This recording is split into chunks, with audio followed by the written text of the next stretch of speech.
All right, thanks for that introduction. So my guest is Tony Fadell, which is amazing. I mean, Tony, I always say you need no introduction, which is usually I think blowing smoke, but really you don't. You've been involved in the creation of like three of it's just amazing consumer technologies, like some of the most influential consumer technologies out there: the iPod, the iPhone, Nest. I mean, I'm sure you've been involved in more, but those are the ones that come to mind. So I thanks for joining us. Great to have you here.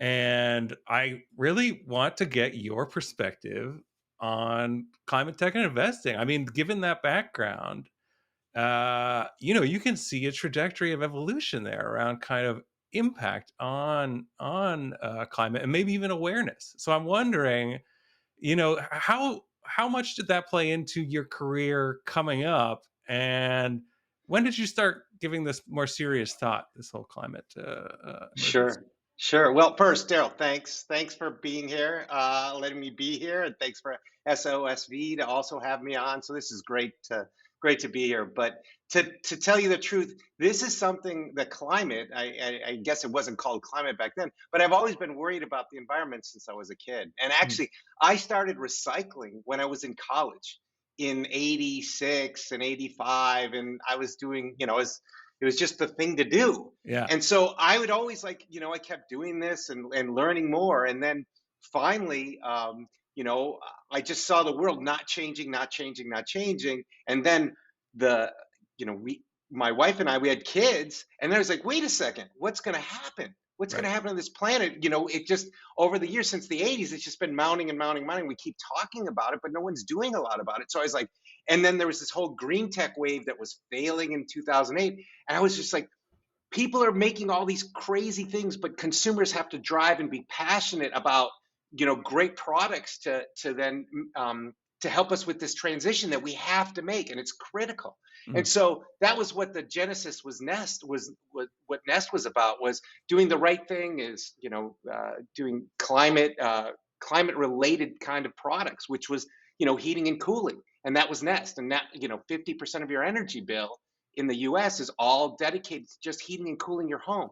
Yeah. So I was like, wait a second, we're efficiency, like we can go and do all we want with, solar and wind and all kinds of renewables, but what about just efficiency and make it fun and make it, better all around, not just, everything was, it's got to be brown and crunchy and it doesn't taste good, or, Right. it doesn't look good. So it's like, let's try to make something really cool and sexy that people want. And then, by the way, it happens to like help a lot. And so that was kind of the whole thrust into this, and it's only mounted more and more as I've learned and dove deeper and deeper into so many details of all the things we need to do in climate change. And so each day I learn more and more, and I get more excited by the opportunities. And frankly, over the last 2 years, excited that we're actually starting to make real progress to move this ball forward, because time is absolutely running out. And the things that we need to do are, these are not 5 or 10 year things, these are 15, 20 year things. And most people are like, I need it tomorrow. It's like, no, we're Yeah. not going to have it tomorrow. We gotta start now, and we gotta build into it. So I'm optimistic. We have to be optimistic, but it does feel like things are very different today than it just Urgent. was even in 2017, 2018, which is, thank God, finally happening. Yeah, yeah. I mean, it's interesting that you bring up a couple things there. Like, I find it really compelling, and like it rings true that people need to have a way to engage that is nothing is not just like, okay, I'm going to impact this thing that's distant, and it's going to be hard for me now, but the payoff will be in future, right? Like that seems to be a great point that I think few people realize. It comes up in healthcare as well, but I think especially in green tech, like yes, you need UX, you need to focus on customer experience, and that needs to be kind of like a default part to enable the other thing later, right? But so that is very interesting, man. We can talk about that, I think, a bit as well. But I do want to hear about. You mentioned the 2008 bust, right? So I remember that. I remember working at GigaOM at the time, and we had a green desk. Yeah, you remember? Yeah, I remember. I remember. And we had the green tech desk, and like it. it seemed really kind of bubbly and like this is happening and whatever, and bubbly in the good sense, bubbly in the like, well, maybe it's going to become a thing, but it was bubbly in the bad sense in that it kind of went bust. So, what in your experience has changed that now it seems like it's something that VCs are taking seriously? That's a long term bet that the startup industry really needs to get engaged in.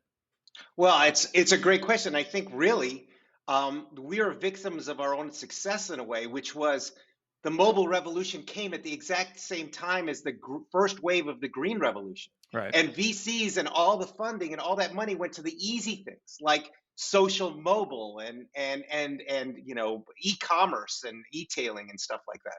So the money, instead of flowing to these hard things that could take decades, they were like, oh my God, I gotta go, I have LPs and I have to chase the money and where all this growth is coming from. So it literally got siphoned away. It wasn't that these companies weren't doing things that were interesting. It was that other things were more, I guess, money making. And at the time, and there was less They were governmental shinier. push.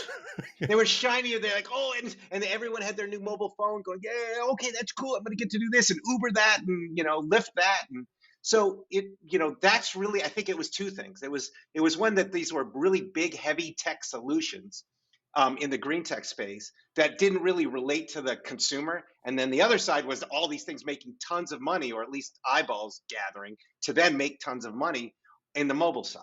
Yeah. So is as I So said, we made our own problem.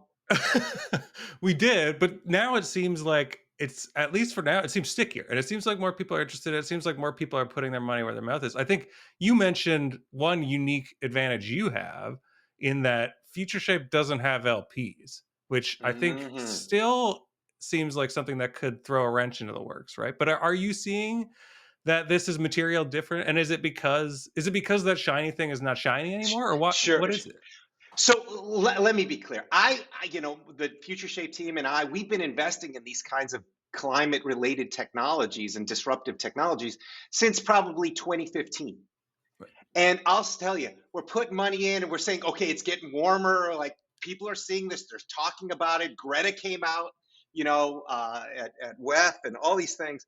And I'm sweating bullets. I'll tell you, we're putting so much money in the line. We're like, where are the other VCs? Where's the other money? Where's it coming from? And we're just sitting there funding them ourselves. We're like, we need an army of people.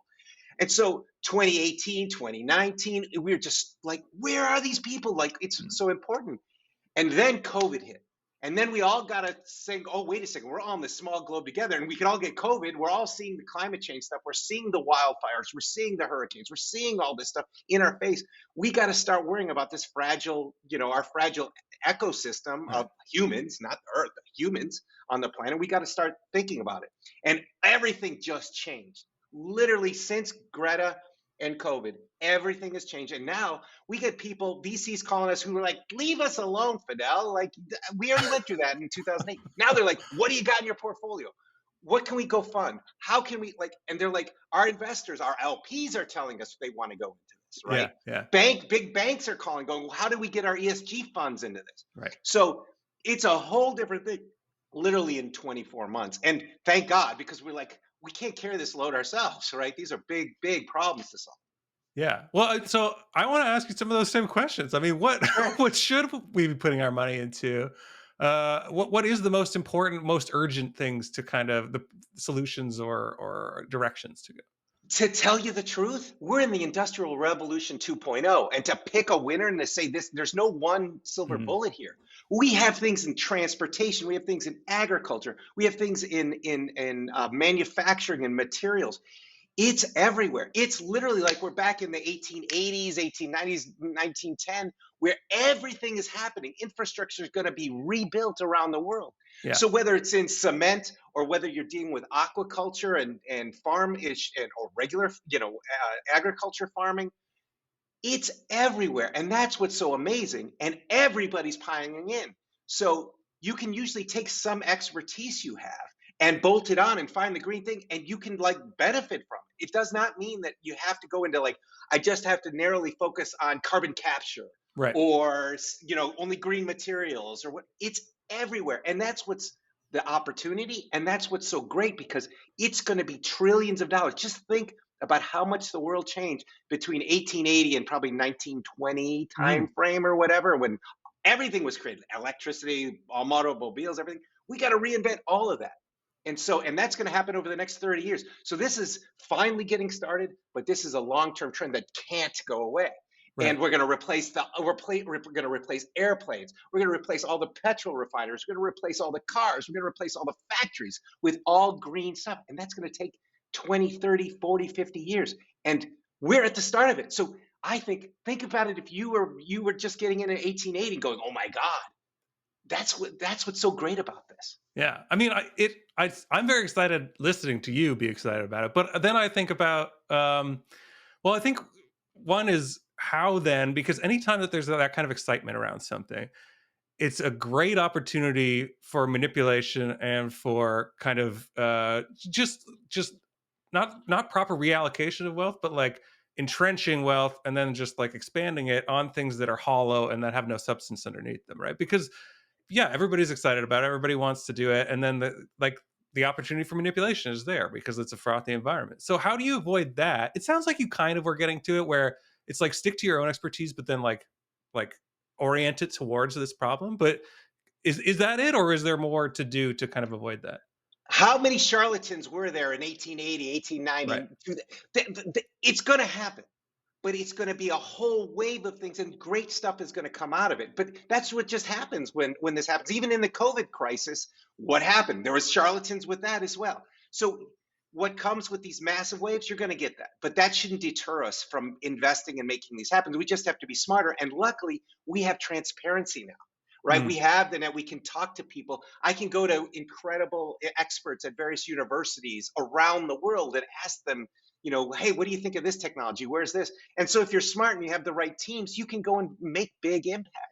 mhm. And you don't have to feel like it's so risky. And you got the big growth money and the bank money and the private public funding.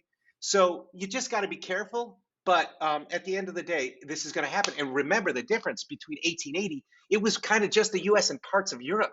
Right. This is the entire planet has to Yes. do Yeah. this. For the most part, Africa or certain parts, they don't, they need to modernize, but they don't have to replace. Um, but yeah, no, it's everybody on this planet. If they want to get involved, they can get involved, and there's going to be opportunity.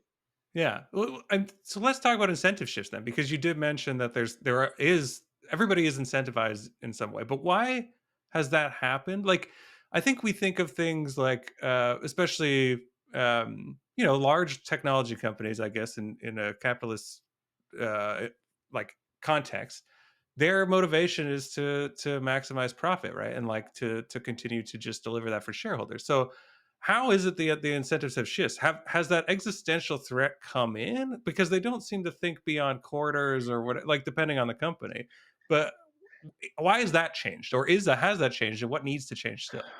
Well, look, there's always going to be, fund horizon timelines for any kind of VC. Right. Okay. So that just is what it is. Now, the thing is, those LPs, though they're investing, they have their benefit, they have their investment, whether that's a alumni body at Harvard or whatever, saying you can't do any more in brown and black and blue kinds of bad technologies. You got to Right. be in green stuff. So they're getting pushed into it. The governments are pushing into it. There's in general, it's just a wave. So that, sure, some people are going to still be stuck with what they know, but they're getting a lot of things saying, don't invest in this anymore, invest in this. Hmm. And so it's going to take a whole wave, but everyone's changing their mentalities. Like I said, the VCs are calling now, going, okay, we're done with XYZ, growth phase. We now need to go to this new thing. And so there's going to be laggards and there's going to be early adopters at all parts of the chain. But this is not something that's going to be as fashionable as social mobile, Mm. right? Like Right. there's a wave, and then it's fintech, and then it's e-tailing. This is green everywhere. Now there's going to be fashion stuff there. It's going to be like, oh, carbon capture or Right. new materials or what. So there's going to be those things. But it's going to be there's always going to be more money that I can see, because I don't see how if we don't get out of this, we're already in peril. Yeah. Like, Yeah. so it's an imperative thing that if you're thinking about it right, we're going to have to engineer our way out of it, because we engineered our way into it. Yeah. So we made our own problems. So I'm hopeful, but at the end of the day, I don't see this stopping. It's just going to be, you're going to have to be creative where you can go get the money, where you go get the partners, and customers and those kinds of things. But I can't tell you how many companies are calling me going, "Hey, I'm looking for something that can help me with fleet charging. I Hmm. need something that can help me with battery life. Like, what do you got?" So these things are like when they're actually pulling and they're looking for Right. solutions. That means that their shareholders are telling them that they need to fix it. So it's not just like, oh, we're going to do a little change because we're going to get a little bit better efficiency, better gross margins or something. No, no, it's a wholesale switch, which is Yeah. great. No, it really feels like that. And I've followed and have covered the transportation industry quite a bit. And you see them making these promises and pledges to like, but then you see them moving up the timelines on those pledges, right? Which is essentially unheard of. Like those companies make promises and then miss the deadline by however. But if when they're like, well, we're going to slide this 5 years forward or something, you're like, okay, this is important. Like we should, Uh, people need to be and paying attention. and governments and some governments are a little smarter than before. Like, here in Europe, all the battery factories, there's like 60 or 70 battery factories they want to put up, but it's mandated that if you put up a battery factory, you gotta either fund or find a battery recycling Right. facility as Yes. well at the same time. So you got to match it so it's a circular economy. So Yeah. these things are really, to me, like, as more as everyone who's listening to this or is involved in this, they can't just think about their piece. They have to think about the circularity, because there's not just a lot of opportunity there, but it's an imperative that we make sure that we're not just replacing stuff and just changing the problem. Yeah. Right, Yeah. we're You're just switching from shifting one it to thing to another another. part of the we stack. need a, Yeah. we need real solutions. And so, but it's great that some governments are getting smart about this circularity concept and actually doing their best given the limited knowledge that they have. But it's Yeah. it's it's it's a start. But that holistic view, and I think you're right. Like, it's a tendency. I don't think that's going backwards. I think they're going to become more informed and more holistic about their approach, and so that opens up opportunity across every part of the stack, right? It's like, and this gets back to what we were talking about earlier. Like, if you're in any kind of business, you should just look at it and go, how can I improve the efficiency, or like, what business is here that can contribute to the overall ecological health that has not yet been tapped or addressed? If you look, I don't know many companies who don't have some kind of climate change problem that they need to address inside their organization. Mm, I just haven't found it. It's like, I'm perfect. Like, no, no, no. Unless you're like an IP licenser or something, mm, even then you need to have smarter and better servers and all kinds of other things. I think everybody's impacted by this, and everybody has to find their way of getting, helping out. And so it truly is industrial revolution at a global scale that, like, everyone has to get involved with. So it's I don't know what to say. It's pretty exciting, frankly. yeah, I mean, this is what I like about this conversation. We're almost at the end of it, unfortunately. But like, you hear the imperative with a kind of doom aspect of it, which is there, right? Like, yes, it's existentially imperative, but you're also expressing how exciting it is because it's such a period of monumental change. And I think that gets lost, right? Okay, absolutely. And we have to remember, let me give you one example of, it's not just exciting from a technical perspective or cool changes coming. No, no, no. Let me give you a better one. Think of all the petrol refineries. All right, they take petrol, extract it out, and then they refine it or whatever. They've been doing it for 100 years or more, and they've been working on their margins and everything. Did you know that if you have clean hydrogen, you can actually undercut all of those guys and make more money making biofuels and all these other things? Right. So literally, you could have a better business that's better and more impactful, green impact on the planet, and you can be making more money. So you're like, wait a second, this is where that disruption, like, all these old things have to go away. They're Yeah. no longer like, we're saying, no, you can't have any more, pump any more oil. You can't do these things. So these other things now have room to breathe, and they're more profitable, Right. and they're better for the planet. So you're like, wait a second, this is a win-win-win. What's wrong with this? And Nothing's wrong with investors love and that. investors And love that. investors love it. Investors love that. So Yeah. this is, and guess what? It's an imperative that we need it. So there's an incredible pain, and it's everybody around the table wins. Like, okay, cool. All right. Well, I'm excited. I'm leaving my job at TechCrunch to go find a climate related stuff. No, keep writing more. Keep I know. writing Yeah, about yeah. all We'll these keep cool covering things, it. man. Yeah. Yeah. Keep. All All right. right, Thanks very Darrell. much, Tony. It's been great having you. And with that, I'm going to throw back to our host at the SOSV Climate Tech Summit. Thanks, Darrell. It was awesome. Thank you.